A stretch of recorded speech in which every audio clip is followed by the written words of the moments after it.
नमस्कार। केंद्रीय मंत्रिमंडल में मेरे सहयोगी श्री अश्विनी वैष्णव जी, श्री देवसी चौहान जी, डॉक्टर एल मुरुगन जी, टेलीकॉम और ब्रॉडकास्टिंग सेक्टर से जुड़े सभी लीडर्स, देवियों और सज्जनों, telecom regulatory authority of India try, इससे जुड़े सभी साथियों को सिल्वर जुबिली की बहुत बहुत बधाई। ये सुखद संयोग है कि आज आपकी संस्था ने 25 साल पूरे किए हैं।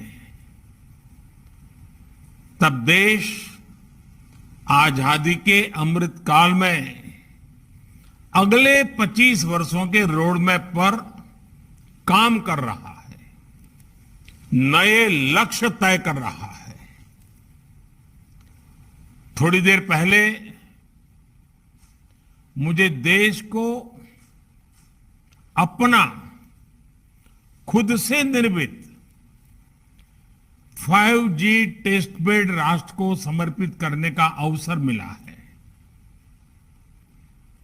ये टेलीकॉम सेक्टर में क्रिटिकल और आधुनिक टेक्नोलॉजी की आत्मनिर्भरता की दिशा में एक अहम कदम है। मैं इस प्रोजेक्ट से जुड़े सभी साथियों को, हमारे IITs को बहुत बहुत बधाई देता हूं। साथ ही मैं देश के युवा साथियों को, रिसर्चर्स और कंपनीज को आमंत्रित करता हूं कि वो टेस्टिंग फैसिलिटी का उपयोग 5G टेक्नोलॉजी के निर्माण के लिए करें। विशेष रूप से हमारे स्टार्टअप्स के लिए अपने प्रोडक्ट टेस्ट करने का ये बहुत बड़ा अवसर है। यही नहीं, 5GI के रूप में जो देश का अपना 5G स्टैंडर्ड बनाया गया है, वो देश के लिए बहुत गर्व की बात है। ये देश के गांवों में 5G टेक्नोलॉजी पहुंचाने और उस काम में बहुत बड़ी भूमिका निभाएगा। साथियों, 21वीं सदी के भारत में कनेक्टिविटी देश की प्रगति की गति को निर्धारित करेगी। इसलिए हर स्तर पर कनेक्टिविटी को आधुनिक बनाना ही होगा और इसकी बुनियाद का काम करेंगे आधुनिक इंफ्रास्ट्रक्चर का निर्माण, आधुनिक टेक्नोलॉजी का ज्यादा से ज्यादा इस्तेमाल। 5G टेक्नोलॉजी भी देश की गवर्नेंस में, ease of living, ease of doing business, इन अनेक विषयों में सकारात्मक बदलाव लाने वाली है। इससे खेती, स्वास्थ्य, शिक्षा, इंफ्रास्ट्रक्चर और लॉजिस्टिक्स, हर सेक्टर में ग्रोथ को बल मिलेगा। इससे सुविधा भी बढ़ेगी और रोजगार के भी नए अवसर बनेंगे। अनुमान है कि आने वाले 1.5 दशक में 5G से भारत की अर्थव्यवस्था में 450 बिलियन डॉलर का योगदान होने वाला है। यानी ये सिर्फ इंटरनेट की गति नहीं, बल्कि प्रगति और एम्प्लॉयमेंट जनरेशन की गति को भी बढ़ाने वाला है। इसलिए 5G तेजी से रोल आउट हो, इसके लिए सरकार और इंडस्ट्री दोनों को कलेक्टिव एफर्ट्स की जरूरत है। इस दशक के अंत तक हम 6G सर्विस भी लॉन्च कर पाए, इसके लिए भी हमारी टास्क फोर्स काम करना शुरू कर चुकी है।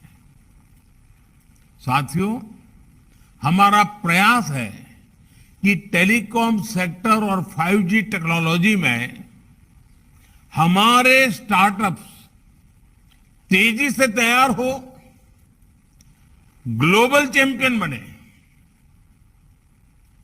हम अनेक सेक्टर्स में दुनिया के एक बड़े डिजाइन पावर हाउस है।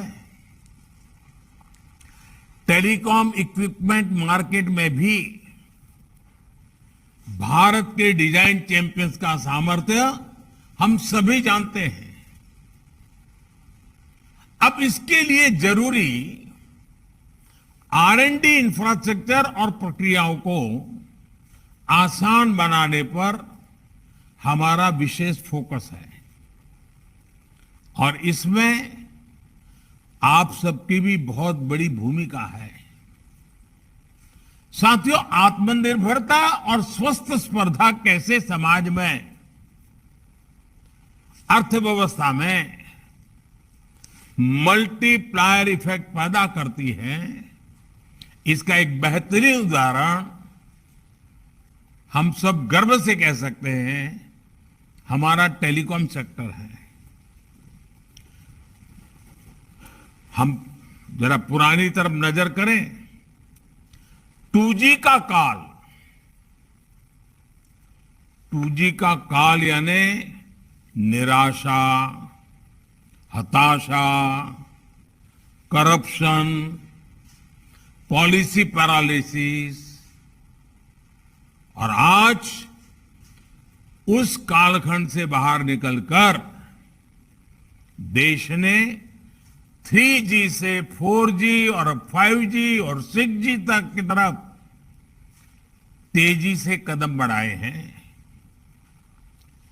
ये ट्रांजिशन बहुत स्मूथली, बहुत ट्रांसपेरेंसी के साथ हो रहा है और इसमें TRAI की बहुत महत्वपूर्ण भूमिका रही है। रिट्रोस्पेक्टिव टैक्सेशन हो या AGR जैसे मुद्दे, जब भी इंडस्ट्री के सामने चुनौतियां आई हैं, तो हमने उतनी ही गति से रिस्पॉन्ड करने का प्रयास किया है और जहां जहां जरूरत पड़ी हमने रिफॉर्म भी किया है। ऐसे ही प्रयासों ने एक नया विश्वास पैदा किया। इसी का परिणाम है कि 2014 से पहले एक दशक से ज्यादा समय में जितना FDI टेलीकॉम सेक्टर में आया है, उसमें 1.5 गुना से अधिक सिर्फ इन 8 सालों में आया है। भारत के पोटेंशियल पर इन्वेस्टर्स के इसी सेंटिमेंट्स को मजबूत करने की जिम्मेदारी हम सभी पर है। साथियों, बीते वर्षों में सरकार जिस तरह नई सोच और अप्रोच के साथ काम कर रही है, उससे आप सभी भली भांति परिचित हैं। साइलोज वाली सोच से आगे निकलकर अब देश whole of the government approach के साथ आगे बढ़ रही है। आज हम देश में टेली डेंसिटी और इंटरनेट यूजर्स के मामले में दुनिया में सबसे तेजी से एक्सपांड हो रहे हैं, तो उसमें टेलीकॉम समेत कई सेक्टर्स की भूमिका रही है। सबसे बड़ी भूमिका इंटरनेट की है। 2014 में जब हम आए तो हमने सबका साथ सबका विकास और इसके लिए टेक्नोलॉजी के व्यापक उपयोग को अपनी प्राथमिकता बनाया। इसके लिए सबसे जरूरी यह था कि देश के करोड़ों लोग आपस में जुड़े, सरकार से भी जुड़े, सरकार की भी सभी इकाइयां, चाहे केंद्र हो, राज्य हो, स्थानीय स्वराज संस्थाएं हो, वे भी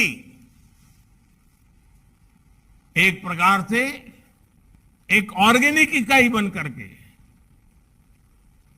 आगे बढ़े, आसानी से कम खर्च में जुड़े, बिना करप्शन के सरकारी सेवाओं का लाभ ले सकें। इसलिए हमने जनधन, आधार, मोबाइल की ट्रिनिटी को डायरेक्ट गवर्नेंस का माध्यम बनाना तय किया। मोबाइल गरीब से गरीब परिवार की भी पहुंच में हो, इसके लिए हमने देश में ही मोबाइल फोन की मैन्युफैक्चरिंग पर बल दिया। परिणाम यह हुआ कि मोबाइल मैन्युफैक्चरिंग यूनिट्स 2 से बढ़कर 200 से अधिक हो गई। आज भारत दुनिया का सबसे बड़ा मोबाइल फोन मैन्युफैक्चरर है,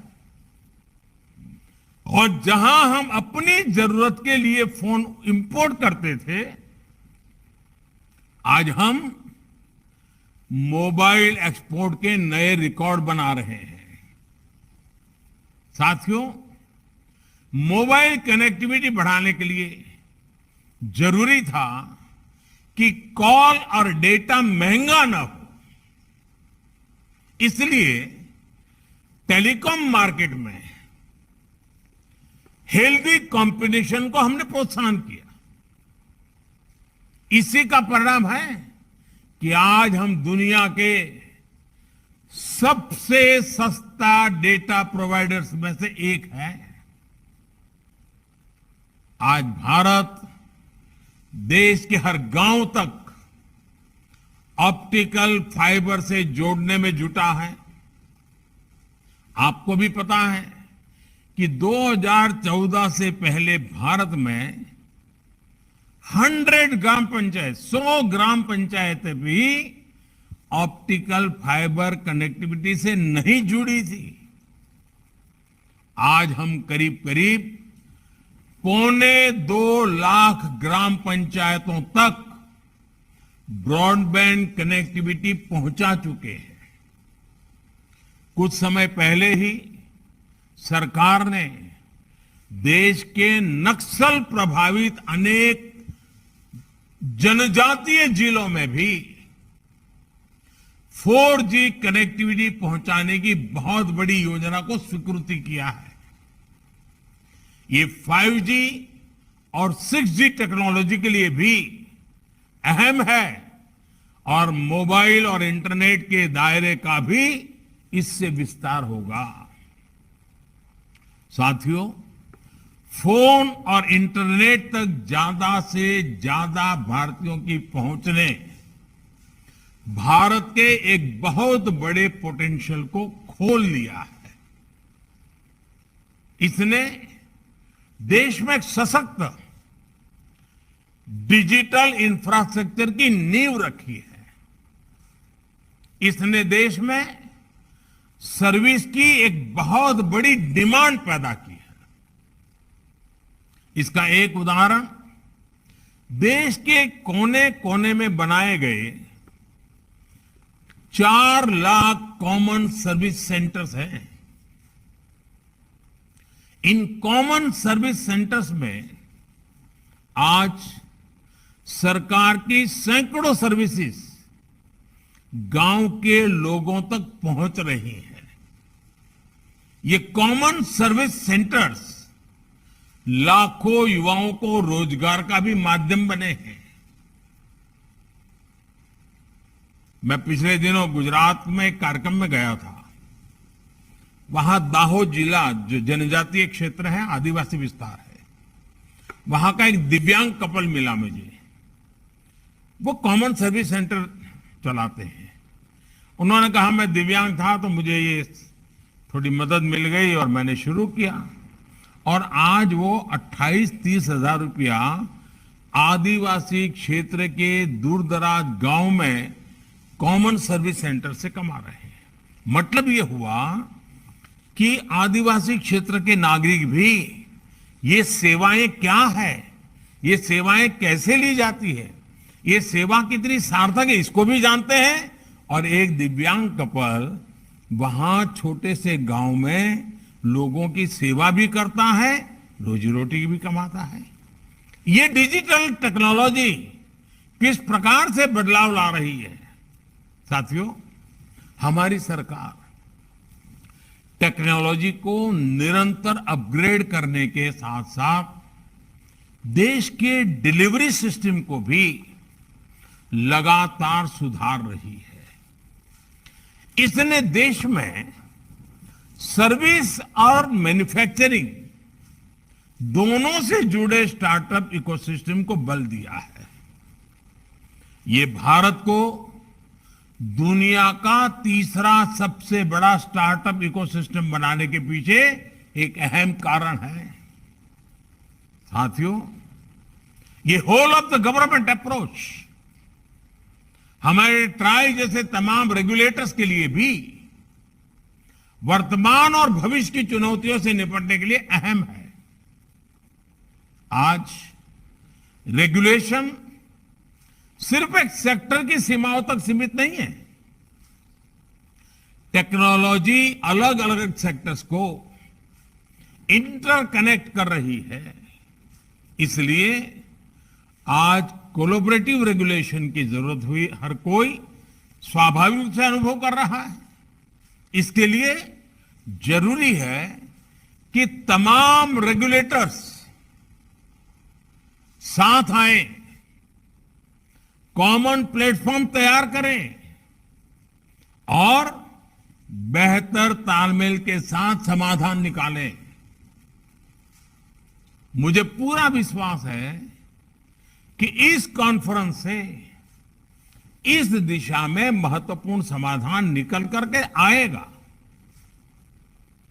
आपको देश के टेलीकॉम कंज्यूमर्स के इंटरेस्ट की भी सुरक्षा करनी है और दुनिया के सबसे आकर्षक टेलीकॉम मार्केट की ग्रोथ को भी प्रोत्साहित करना है।